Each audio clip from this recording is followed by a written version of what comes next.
Hello ವೀಕ್ಷಕರೇ, ನಮಸ್ಕಾರ. Sara cooking ರೆಸಿಪೀಸ್ಗೆ ನಿಮ್ಮೆಲ್ಲರಿಗೂ ಮತ್ತೊಮ್ಮೆ ಸ್ವಾಗತ. ಇವತ್ತೊಂದು ಸಿಂಪಲ್ ಆದಂಥ ಲಂಚ್ ಬಾಕ್ಸ್ ರೆಸಿಪಿಯೊಟ್ಟಿಗೆ ನಿಮ್ಮ ಮುಂದೆ ಬಂದಿದ್ದೀನಿ. ಇದು ಕ್ಯಾಪ್ಸಿಕಮ್ ರೈಸ್ ಬಾತ್ ಅಥವಾ ಕ್ಯಾಪ್ಸಿಕಮ್ ರೈಸ್ ಯಾವುದು ಬೇಕಾದ್ರೂ ನೀವು ಹೆಸರು ಹೇಳ್ಬೋದು. ಆದರೆ ತುಂಬಾ ಸಿಂಪಲ್ಲು, ಟೇಸ್ಟಿಯಾಗಿರುತ್ತೆ. ಬನ್ನಿ ಹೇಗೆ ಮಾಡೋದು ಅನ್ನೋದನ್ನು ನೋಡ್ಕೊಂಡು ಬರೋಣ. ನಾನಿಲ್ಲೊಂದು ಚಿಕ್ಕ ಮಿಕ್ಸಿ ಜಾರ್ನಲ್ಲಿ ಒಂದು 7ರಿಂದ 8 ಹಸಿಮೆಣಸಿನ್ಕಾಯಿ ತೊಗೊಂಡಿದ್ದೀನಿ. ಒಂದೆರಡು ಕಡ್ಡಿ ಕರಿಬೇವನ್ನು ಫ್ರೆಶ್ ಆಗಿರುವಂಥದ್ದನ್ನು ತೊಗೊಂಡಿದ್ದೀನಿ. ಚೆನ್ನಾಗಿ ತೊಳೆದು ಸ್ವಲ್ಪ ಒರೆಸ್ಕೊಂಡು ಮಿಕ್ಸಿ ಜಾರ್ನಲ್ಲಿ ಹಾಕೋಣ. ಹಾಗೆಯೇ ಕಡ್ಡಿ ಸಮೇತ ಕೋರಿಯಂಡರನ್ನು ಹಾಕ್ಕೊಳ್ತಾ ಇದ್ದೀನಿ, ಕೊತ್ತಂಬರಿ ಸೊಪ್ಪನ್ನು.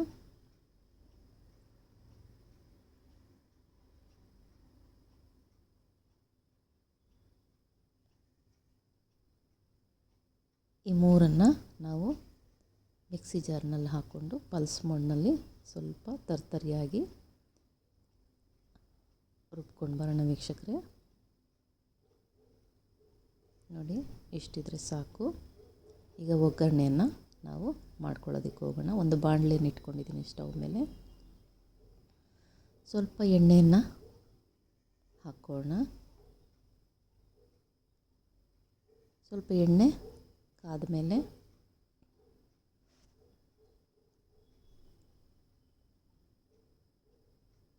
ನೋಡಿ, ಸ್ವಲ್ಪ ಒಂದು ಸ್ಪೂನಷ್ಟು ಸಾಸಿವೆ, ಹಾಗೆಯೇ ಒಂದು ಅರ್ಧ ಸ್ಪೂನಷ್ಟು ಜೀರಿಗೆಯನ್ನು ಹಾಕ್ಕೊಳ್ಳೋಣ ವೀಕ್ಷಕರೇ.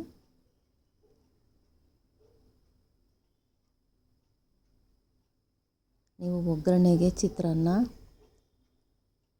ಮತ್ತು ಪುಳಿಯೋಗರೆ ಇದಕ್ಕೆಲ್ಲನೂ ನೀವು ಯಾವ ಥರ ಒಗ್ಗರಣೆ ಹಾಕ್ಕೊಳ್ತೀರೋ ಅದೇ ಥರನೇ ಇದಕ್ಕೂ ಸಹ ಒಗ್ಗರಣೆ ಹಾಕ್ಕೊಳ್ಳೋಣ. ಒಂದು ಅರ್ಧ ಸ್ಪೂನಷ್ಟು ಸಾಸಿವೆನ ಹಾಕ್ಕೊಂಡಿದ್ದೀನಿ. ಈಗ ಸ್ವಲ್ಪ ಅದು ಫ್ರೈ ಆದಮೇಲೆ ಕಡಲೆಬೇಳೆ, ಉದ್ದಿನಬೇಳೆ ಒಂದೊಂದು ಸ್ಪೂನಷ್ಟು ಸೇರಿಸ್ಕೊಳ್ತಾ ಇದ್ದೀನಿ. ಸ್ವಲ್ಪ ಅದು ಹೊಂಬಣ್ಣ ಬರ್ತಿದ್ದಂಗೆ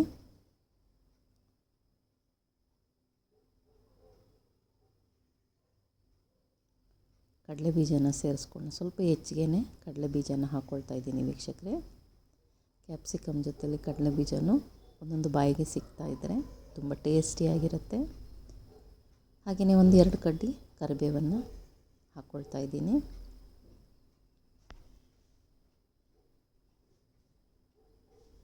ಸ್ವಲ್ಪ ನೋಡಿ, ಈ ಮಟ್ಟಿಗೆ ಫ್ರೈ ಮಾಡ್ಕೊಳ್ಬೇಕು. ಈಗ ನಾನು ರುಬ್ಬಿಟ್ಕೊಂಡಂಥ ಮಸಾಲೆನ ಸೇರಿಸ್ಕೊಳ್ತಾ ಇದ್ದೀನಿ. ಹಸಿಮೆಣಸಿನ್ಕಾಯಿ, ಕೊತ್ತಂಬರಿ, ಕರಿಬೇವು ನಾವೇನು ರುಬ್ಕೊಂಡ್ವಿ ಅದನ್ನು ಸೇರಿಸ್ಕೊಳ್ತಾ ಇದ್ದೀನಿ. ಈಗ ಅದು ಸ್ವಲ್ಪ ಹಸಿ ವಾಸನೆ ಹೋಗೋವರೆಗೂ ಹುರ್ಕೊಳ್ಬೇಕಾಗುತ್ತೆ. ಈಗ ಕಟ್ ಮಾಡಿ ಉದ್ದುದ್ದಕ್ಕೆ ಇಟ್ಕೊಂಡಿರ್ತಕ್ಕಂಥ ಕ್ಯಾಪ್ಸಿಕಮನ್ನು ಹಾಕ್ಕೊಳ್ತಾ ಇದ್ದೀನಿ ವೀಕ್ಷಕರೇ. ನಾನಿಲ್ಲೊಂದು ಅರ್ಧ kg ರೈಸ್ಗೆ ಒಂದು 3 ಕ್ಯಾಪ್ಸಿಕಮನ್ನು ಕಟ್ ಮಾಡಿ ಸೇರಿಸ್ಕೊಳ್ತಾ ಇದ್ದೀನಿ. ಕ್ಯಾಪ್ಸಿಕಮ್ ನುಣ್ಣಗೆ ಬೇಯೋದೇನು ಬೇಕಿಲ್ಲ. ಸ್ವಲ್ಪ ಅದು ಎಣ್ಣೆಯಲ್ಲಿ ಫ್ರೈ ಆದರೆ ಸಾಕಾಗುತ್ತೆ ವೀಕ್ಷಕರೇ. ಅದು ಕ್ರಂಚಿಯಾಗಿ ಸಿಗ್ತಾಯಿದ್ರೆ ತುಂಬಾ ಚೆನ್ನಾಗಿರುತ್ತೆ. ಒಂದು ಅರ್ಧ ಸ್ಪೂನಷ್ಟು ಅರಿಶಿನ ಪುಡಿಯನ್ನು ಹಾಕ್ಕೊಳ್ತಾ ಇದ್ದೀನಿ.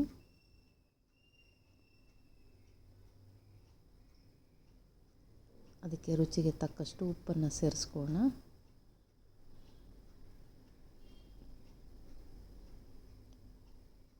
ಚೆನ್ನಾಗಿ ಉಪ್ಪು ಖಾರ ಎಲ್ಲ ಹಿಡಿದಿದೆ ವೀಕ್ಷಕರೇ. ಉಪ್ಪು ಕಮ್ಮಿ ಅನ್ನಿಸ್ತೀನಿ, ಸ್ವಲ್ಪ ಉಪ್ಪನ್ನು ಸೇರಿಸ್ಕೊಂಡಿದ್ದೀನಿ. ಈಗ ಒಂದು ನಿಂಬೆಹಣ್ಣನ್ನು ಹಿಂಡ್ಕೊಳ್ಳೋಣ.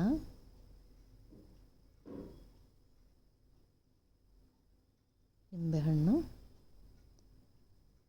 ಒಂದು ಸಣ್ಣ ಗಾತ್ರದ್ದು ಹಿಂಡ್ಕೊಂಡಿದ್ದೀನಿ. ಸ್ವಲ್ಪ ಅದನ್ನು ಚೆನ್ನಾಗಿ ಕಲಸ್ಕೊಳ್ಳೋಣ.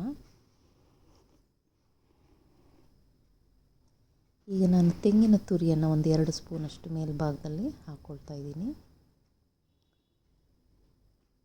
ತೆಂಗಿನ ತುರಿ ಇನ್ನೂ ಮತ್ತಷ್ಟು ರುಚಿಯನ್ನು ಕೊಡುತ್ತೆ ವೀಕ್ಷಕರೇ. ಈಗ ಅದೆಲ್ಲ ಕಲಸಿ ಆದಮೇಲೆ ಈಗ ಅನ್ನ ಮಾಡಿ ತಣ್ಣಗಾದಮೇಲೆ ಆರಿದ ಮೇಲೆ ನಾನೀಗ ಸೇರಿಸ್ಕೊಳ್ತಾ ಇದ್ದೀನಿ ಒಂದು ಅರ್ಧ ಕೆ ಜಿಯಷ್ಟು ರೈಸು ನೀವು ಅಡುಗೆಗೆ ಯಾವುದನ್ನು ಬಳಸ್ತೀರೋ ಅದನ್ನು ನೀವು ಮೊದಲೇ ಮಾಡಿ ಇಟ್ಕೊಳ್ಳಿ. ಬಿಸಿ ಬಿಸಿ ಹಾಕಿದರೆ ಮುದ್ದೆ ಥರ ಆಗಿಬಿಡುತ್ತೆ. ಹಾಗಾಗಿ ಸ್ವಲ್ಪ ಆರಿದ ಮೇಲೆ ಸೇರಿಸ್ಕೊಳ್ಬೇಕಾಗುತ್ತೆ ವೀಕ್ಷಕರೇ. ತುಂಬಾ ಬೆಂದರೆ ಇದೆಲ್ಲ ಚೆನ್ನಾಗಿರೋದಿಲ್ಲಲ್ಲ. ಬಿಡಿ ಬಿಡಿಯಾಗಿ ಸಿಕ್ಕಿದರೆ ರೈಸ್ ಬಾತೆಲ್ಲ ಚೆನ್ನಾಗಿರುತ್ತೆ ವೀಕ್ಷಕರೇ. ಈಗ ಚೆನ್ನಾಗಿ ಅದನ್ನು ಕಲಿಸ್ಕೊಳ್ಳೋಣ.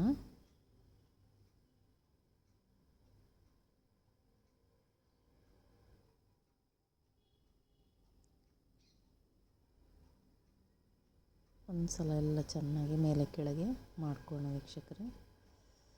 ಈಗ ಅದರ ಮೇಲೆ ಸ್ವಲ್ಪ ಕೊತ್ತಂಬರಿ ಸೊಪ್ಪನ್ನು ಹಾಕ್ಕೊಳ್ತಾ ಇದ್ದೀನಿ. ಅದು ಹಾಕ್ಕೊಂಡು ಸ್ವಲ್ಪ ಕಲಿಸ್ಕೊಳ್ಳೋಣ.